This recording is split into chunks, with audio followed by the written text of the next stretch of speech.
Hi everybody, Mike with Enviroscape LA. We're at our latest project. I wanted to show you, this is the corporate office of Kellogg's Organic Soil.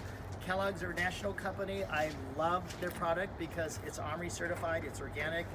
If I only buy one soil for my projects, my landscape projects, it's the Kellogg's brand.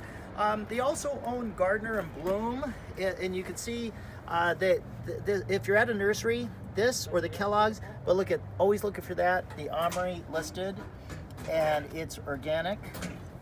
That's the only thing you want to use. Anyway, I'll show you a little bit about this project. So this is their corporate logo right here.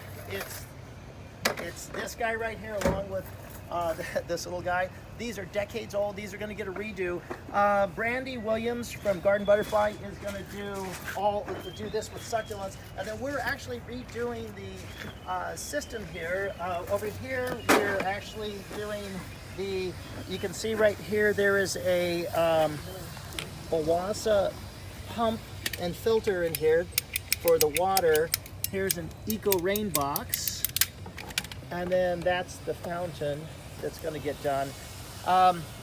Also too, we're going to do some foodscaping here. Brandy Williams from Garden Butterfly LA actually did the pots absolutely gorgeous, so we have really high standards. We're going to have to try to match what she's done here. We're going to do some foodscaping. We're going to do some apple trees here. Down here, the same thing.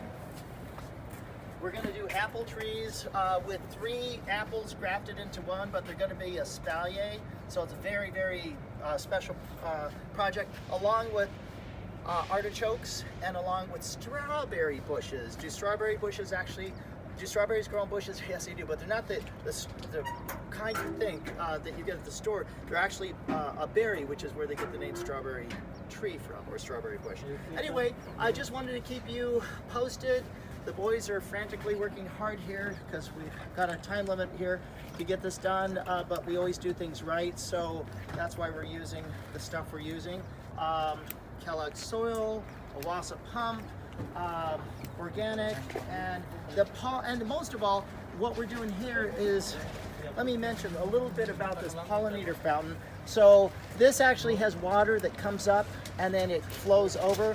There's little crevices here that are actually dry, and they're going to stay dry, and the reason for that being is if you're a bird or a butterfly or a bee, you want to be able to perch and then get a drink. And in our society, we have a lot of flowers, but that's the meal, but you need water to wash it down with, and so that's why this pollinator fountain is so incredibly important. So just keeping you in the loop with our green revolution, our permaculture 101. This is Mike with Enviroscape LA signing off. When you think sustainability and permaculture, think Enviroscape LA.